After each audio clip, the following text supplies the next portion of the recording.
할렐루야. 할렐루야. 오늘 저는 요한복음 5장 30절에서 39절 말씀을 본문으로 네 가지 증언이라는 제목의 말씀을 나누도록 하겠습니다.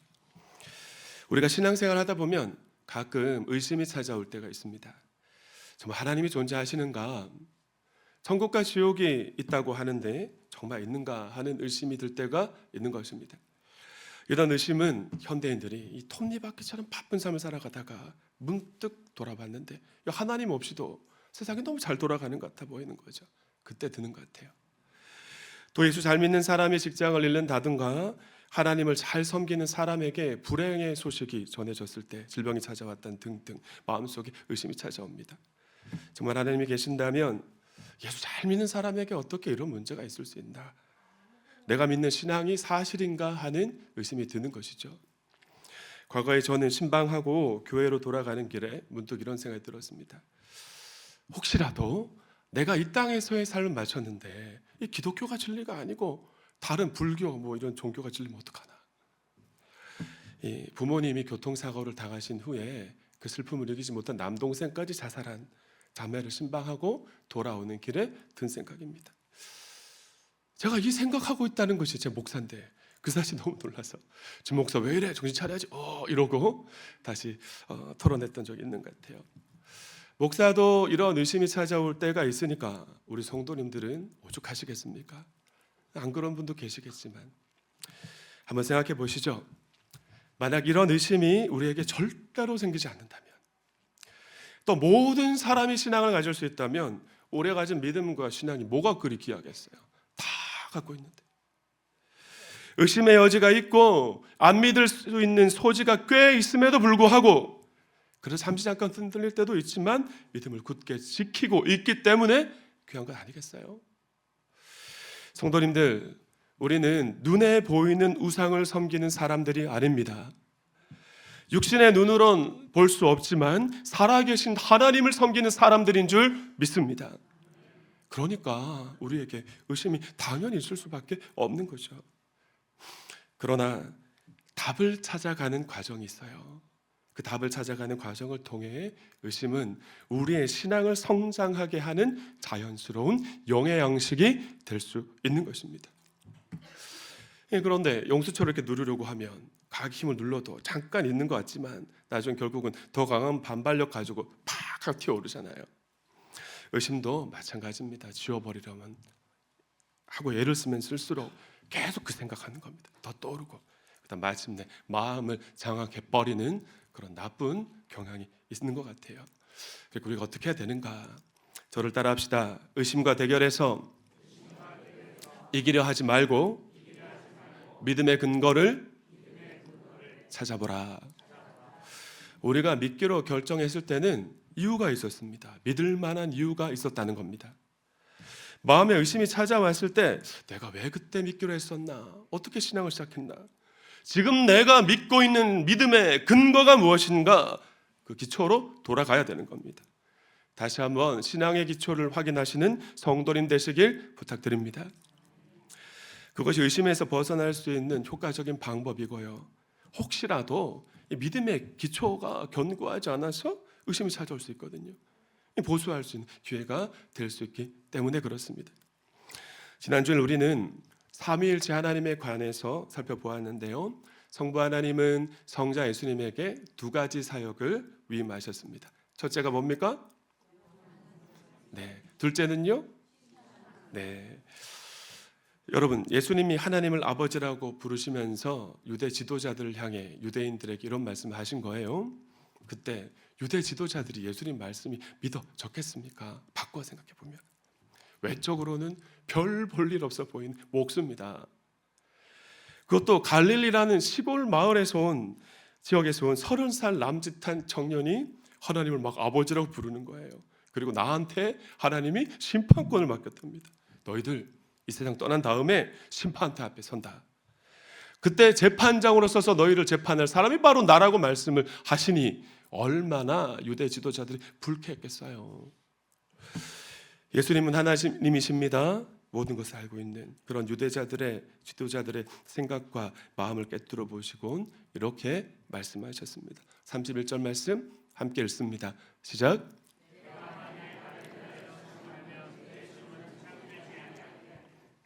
너희들의 의심을 이해한다.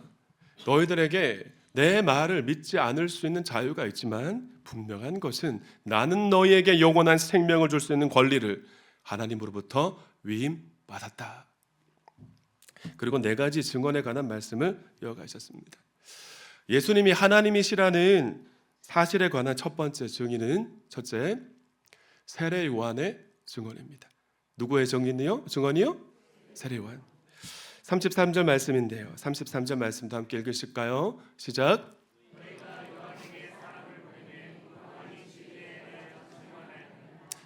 여기서 진리란 무엇일까요? 예수님은 메시아이시며 하나님의 아들이라는 사실입니다. 저와 여러분은 이 진리를 가진, 이 믿음을 가진 사람들인 것이에요. 일부 예배 때는 아멘 하시던데. 아멘. 구약의 하나님은 당신의 뜻을 예언자를 통해 이스라엘 백성들에게 전달토록 하셨습니다. 그러나 하나님은 말라기라는 예언자를 끝으로 400년 동안 예언자를 보내지 않으셨죠. 이 기간을 신구약 중간기 또는 신구약 침묵기라고 부른다는 말씀을 드렸던 것 같아요. 그러던 어느 날 신구약 중간기 400년 침묵을 깨고 예언자가 나타났으니 그 사람이 누굽니까? 세례 요한이었습니다. 이 사람은 딱 봐도 뭔가 특별해 보이는 거예요. 남들처럼 집에서 살지 않고 들판에서 살았고요. 밥도 메뚜기 잡아먹고 야생에서 난 들꿀 먹었습니다. 생식을 한 것입니다. 옷은 또 어떻습니까? 남들 입지 않는 낙타 털을 가지고 옷을 지어 입고 염소 가죽으로 만든 가죽띠를 허리에 두른 거예요. 또 말할 때는 얼마나 대담한지. 왕조차 두려워하지 않고 추상 같은 목소리로 꾸짖고 정말 할 말 다 한 겁니다. 그런 세례 요한을 사람들은 모두가 이 사람은 진짜 예언자라고 인정을 했던 것이죠. 그리고 이 사람이 우리가 기다린 메시아가 아닐까, 모세가 예언한 그 예언자가 아닐까 하는 합리적인 생각을 했지만 세례 요한은 뭐라고 대답했었나요? 나는 메시아도 아니고 엘리야도 아니고 모세가 예언한 그 예언자도 아닙니다. 나는 내 뒤에 오시는 분의 신발끈을 풀 만한 자격도 없습니다라고 고백을 하면서 저분이 바로 메시아라고 예수님을 가르쳤던 것입니다. 33절 말씀, 요한이 진리에 대하여 증언하였느니라 라는 말씀, 바로 이 얘기하고 있는 거예요. 바꿔 말하면 내가 하나님의 아들이란 이야기를 만약 나 혼자만 했다면 너희들이 믿지 않을 수도 있겠지만 너희들이 예언자로 세례 요한 인정하지 않느냐, 그 세례 요한이 나를 하나님의 아들로 증언하였다라는 이야기를 하고 있는 것입니다. 이 세례 요한의 증언을 오늘날로 바꿔 말하면 어떤 사람이냐, 무엇이 되느냐, 믿을 만한 신앙의 사람이나 믿음의 선배들의 권면입니다. 권면. 여러분 중에도 이런 분들이 계실 것 같아요. 작년 11월에 등록한 신은주 성도님, 노원구에 사시는 분입니다. 근데 과거 직장 선배였던 우리 심연옥 목녀님 너무 좋고, 이 목녀님이 재취업하신 이후에 너무 바쁘니까 자주 보고 싶어도 못 보는 거예요. 그래서 주님을 결혼하고 15년, 20년 떠났는데 주일 아침이면 버스와 지하철 3-4번 환승해서 우리 교회까지 오신답니다. 10년은 목련이 믿을 만한 분이라 생각을 하니까 귀 기울여서 듣고 어지간해서는 그렇게 하려고 하시는 것 같아요. 교회 생활 하시다 보면 저 장로님, 저 권사님, 집사님 정말 귀한 분들이네, 어떻게 저렇게 귀한 신앙생활 하시나, 저분은 믿을 만하다라고 하는 분들이 계실 것입니다. 대부분 섬김의 삶을 각자 은사에 따라 살아가시는 분들일 것 같고요. 목장에선 목자님, 목녀, 목부님이 섬김의 삶을 살아가십니다. 특별히 목자, 목녀님들, 이 목원이 잘 되었다 그러면 기쁜 소식 전하고 막 기뻐하시고, 목원에게 무슨 어려운 일이 있으면 같이 힘들어하는 그런 분들이시잖아요. 그래서 목자, 목녀님, 목부님은 믿을만합니다. 믿을만한 믿음의 선배가 고민이 찾아와서 의심이 찾아올 때 함께 교제하며, 같이 함께 교제했을 때 이렇게 한번 신앙생활 해보면 어떠냐고, 나는 그런 의심의 문제가 찾아왔을 때 이렇게 해결해놓으라고 권면하면 순종하는 것이 좋겠습니다. 아멘이십니까? 예수님이 하나님이시라는 사실에 관한 두 번째 증언은 예수님이 행하신 모든 일들입니다. 34절 말씀도 함께 읽어주실까요? 시작.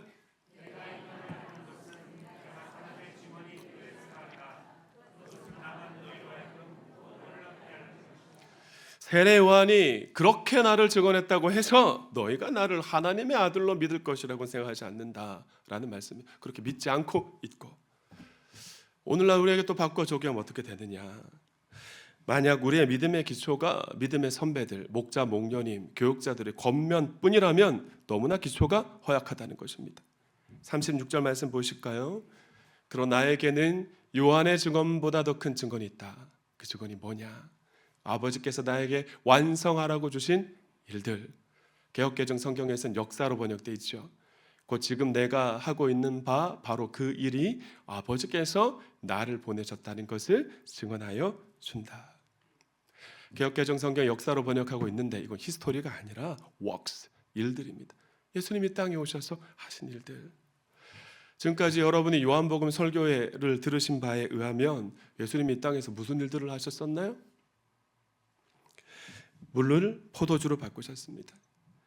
갈릴리 가나 마을까지 예수님 찾아와서 내 아들 좀 고쳐주십시오, 죽게 되었다고 간구하는 고간의 기도를 들어주셨습니다. 38년 동안 거동하지 못하는 병자를 고쳐주셨고요.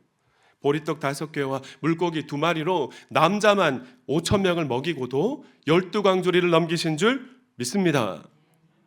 여러분, 우리가 왜 하나님 못 믿는다 말 아닙니까? 이 일이 인간이 할 수 있는 일이 아니기 때문에 그렇은 것입니다. 주님을 빼고선 설명이 안 되네 라는 찬양의 가사처럼 하나님의 기적이 아니고선 불가능한 일 아닌가요? 그래서 예수님이 이렇게 말씀하신 것입니다. 38절 말씀도 읽습니다. 시작.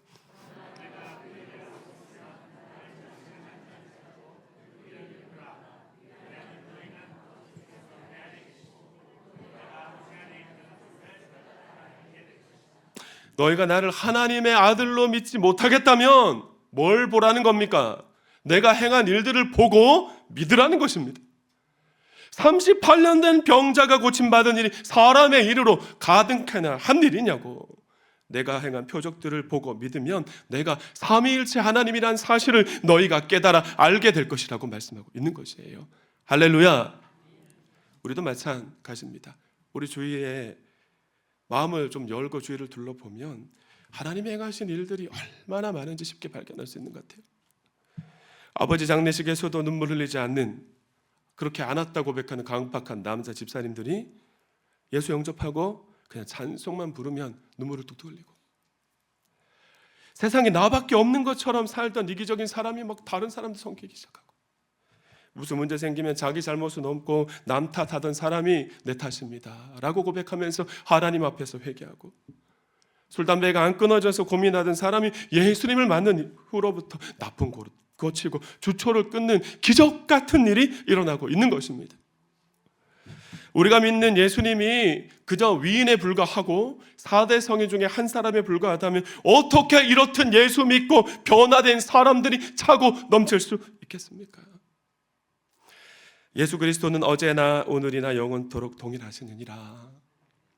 2000년 전 이스라엘 땅에서 역사하셨던 우리 예수님, 지금도 우리 주위에서 역사하고 계십니다.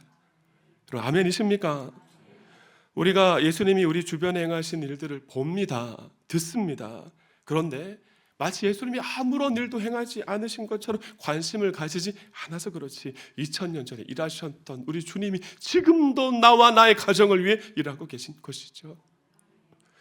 특별히 선교지에 복음이 처음 들어갈 때 생각해 보세요. 단순히 섬김만이나 성경 공부해가지고 예수 안 믿습니다. 예수 그리스도께서 행하시는 역사, 이 복음의 기적들이 필요한 것이죠. 이 세상 어떤 종교가 다른 지역에 처음에 복음이 전파될 때 그 지역의 토성신들하고 그 악령들과 대결해서 여러분 승리할 수 있는 모습, 그런 이야기 들어보셨어요? 그러나 기독교는 어느 나라 어느 민족에게 복음이 전파되든지 예수 그리스도 이름 앞에 악령들이 막 쫓겨나가고요, 질병이 고쳐지는 기적 같은 역사가 일어나기 때문에 예수의 옛자도 들어보지 못한 사람들이 예수를 믿는 것입니다. 그래서 우리 마음에 의심이 찾아올 때는 생각해야 돼요. 다른 사람의 일들도 일들이지만 내 삶 가운데 베풀어 주신 하나님의 은혜를. 주의 사랑을, 주의 선하심을, 주의 은혜를 생각해 보라. 하늘보다도 더 높으신 아버지의 사랑 크고 놀랍네. 아버지 사랑 크고 놀랍네 라는 찬양의 가사처럼 지금까지 나의 삶에 놀랍도록 역사하신 하나님의 은혜를 깊이 돌아보고 생각해야 하는 것입니다. 지금까지 저와 여러분의 삶에 얼마나 크고 놀라운 은혜가 있었습니까? 뜻하지 않는 질병으로 쓰러져서 소망이 없다 생각했던 내가 기적처럼 회복되었습니다. 지금 이 자리에서 예배하고 있고, 누가 봐도 죽었어야 할 소망이 없는 일들이었는데 하나님이 보호해 주셨고요, 내 실력으로 들어갈 수 없는 학교였고 취업할 수 없는 직장이었는데, 불가능한 상황이었는데 지지부진했던 내 삶 가운데 하나님의 기적 같은 은혜가 부어졌던 것입니다. 옆에 계신 분에게 인사하실까요? 하나님의 은혜가 우리를 살렸습니다. 시작.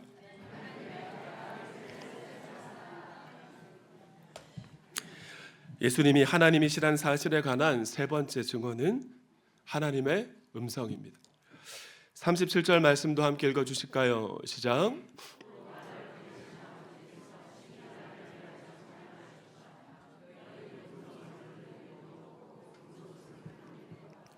마태복음 3장 16절과 17절에 관한 말씀을 이야기하고 있는 것입니다. 이 말씀에는 예수님이 세례 요한에게 요단강에서 세례 받으신 이후에 있었던 놀라운 광경이 기록되어 있습니다.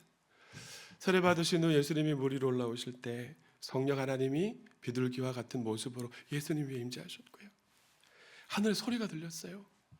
성부 하나님의 음성이었는데, 이 사람은 내가 사랑하고 기뻐하는 내 아들이다 라고 증언하시는 성부 하나님의 음성이 들린 것입니다. 성자 예수님을 이 땅에 보내신 성부 하나님께서 친히 성자 예수님이 내 아들 맞다고 증언해 주신 것을 세례 요한이 들은 것입니다. 사랑하는 여러분, 근데 유대인들이 듣지도 못하고 보지도 못한 것이죠. 예수님을 주님으로 영접한 크리스천은 참 감사하게도 하나님의 음성을 들을 수 있습니다. 왜냐하면 우리 안에 누가 내주하고 계시니까요? 맞습니다. 성령님이 내주하시니까. 로마서 8장 15절과 16절 이렇게 말씀합니다. 여러분은 또다시 두려움에 빠뜨리는 종살이 영을 받은 것이 아니라 자녀로 삼으시는 영, 성령을 받았습니다. 그래서 우리는 그 성령으로 말미암아 하나님을 어떻게 부른다고요? 아빠, 아버지라고 부를 수 있는 것입니다. 16절 함께 읽습니다. 시작.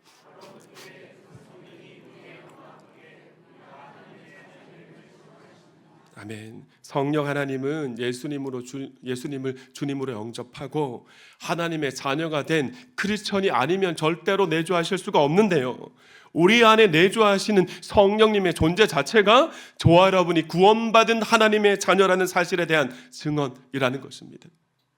저 여러분의 심령 가운데 성령님이 살고 계신 줄 믿습니다. 아무개 너야, 너는 내 아들이다, 너는 내 딸이다. 예수 그리스도께서 너를 위해 죽으셨고 내가 그 예수를 구원자로 주님으로 영접하지 않았느냐? 어떤 상황 속에서도 그런 너는 하나님의 사랑받는 자녀라는 사실을 의심하지 말거라. 잊어버리지 말라고 주님이 성령의 음성으로 들려주시는 것이죠. 그럼 과거에 저는 잘 그러지 못했던 것 같아요. 분노를 잘 절제하지 못할 때가 있고요, 욱하고 하나님 보시기에 아름답지 않은 죄를 범할 때마다 의심이 찾아왔습니다. 내가 정말 구원받은 사람이 맞고 하나님의 영이신 성령님이 내주하고 계신다면 적어도 내 안에 살고 있는 또 다른 나, 헐크가 좀 사라져야 되지 않는가? 아내에게 버럭하고 의기충만해서 화를 낼 때는 좀 괜찮죠. 근데 화가 좀 가라앉고 풀이 죽어 있는 아내가 보이는 거예요. 그럼 과여 보일 때 사단이 이야기합니다. 내가 목회자로 헌신한 게 몇 년인데 아직도 엎치락뒤치도 하고 있느냐? 태초에 하나님이 너의 구원을 예정한 건 맞긴 맞냐? 너의 종교적 열심으로 구원을 착각하고 있는 것이 아니냐고 사단이 의심을 불어넣으면 고민을 심각하게 하게 된 거죠.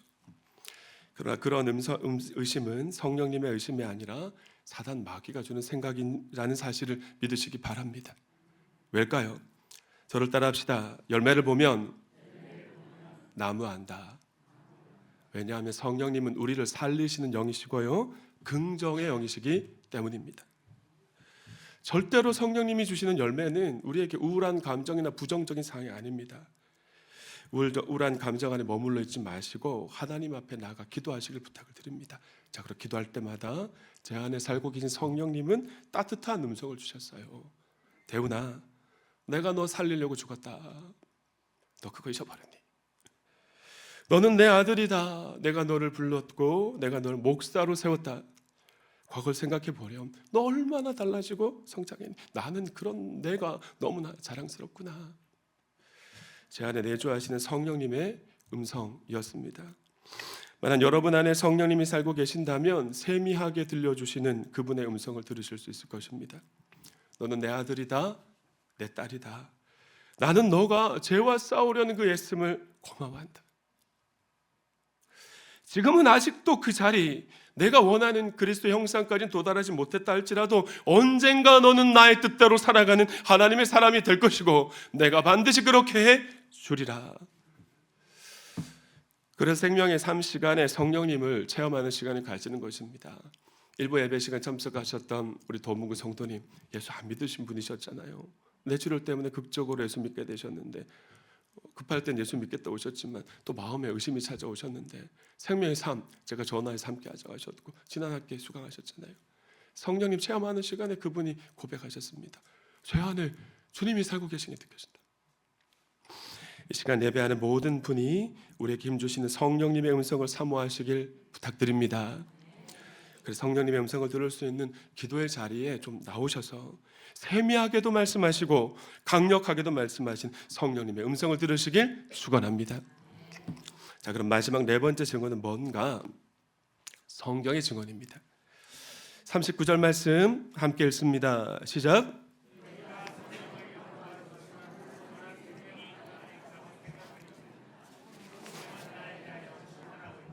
여기서 성경이란 뭘까요?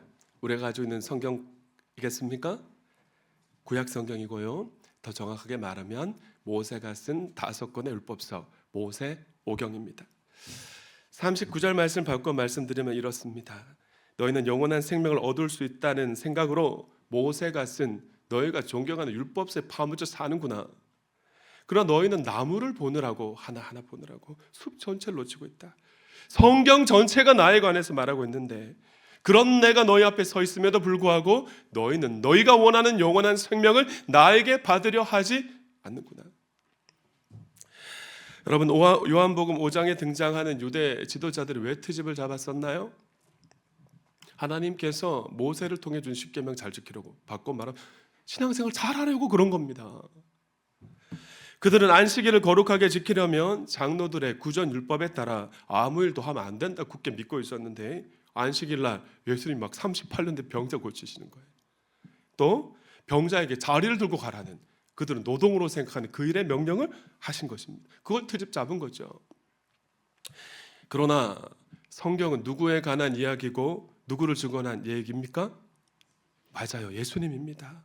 구약 성경은 이 땅에 오실 예수님에 관한 이야기고요, 신약 성경은 우리가 살아가는 그 예수님이 이 땅에 다시 오실 것에 대한 약속에 대한 이야기인 것입니다.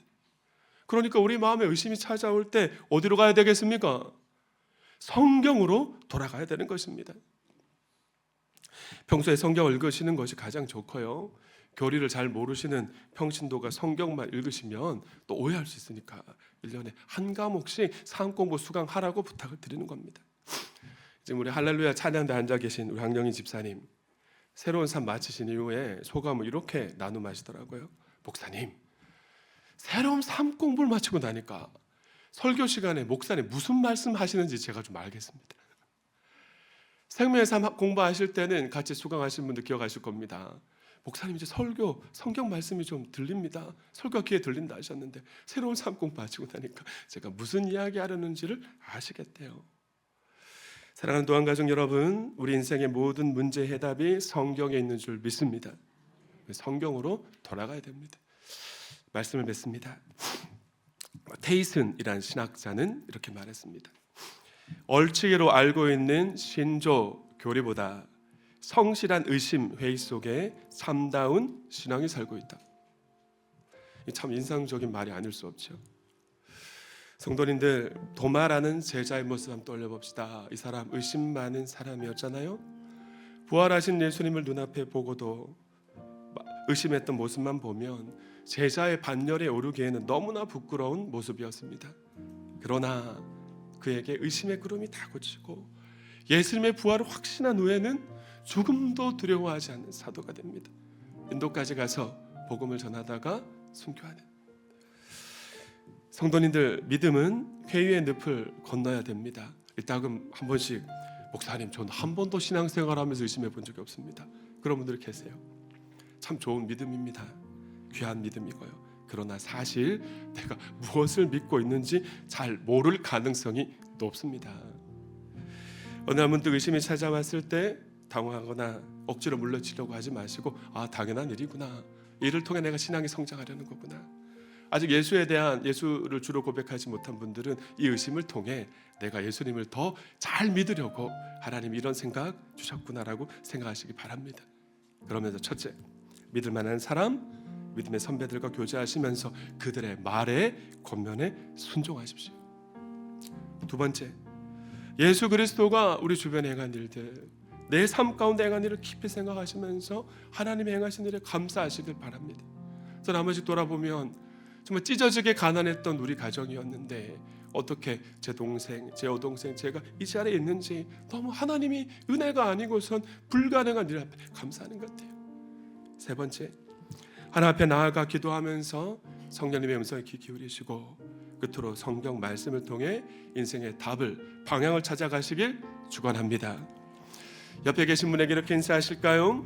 더 멋지게 성장할 당신이 기대됩니다. 시작. 그런 여러분을 축복하고 기대하며 하나님께 영광의 박수 드립니다.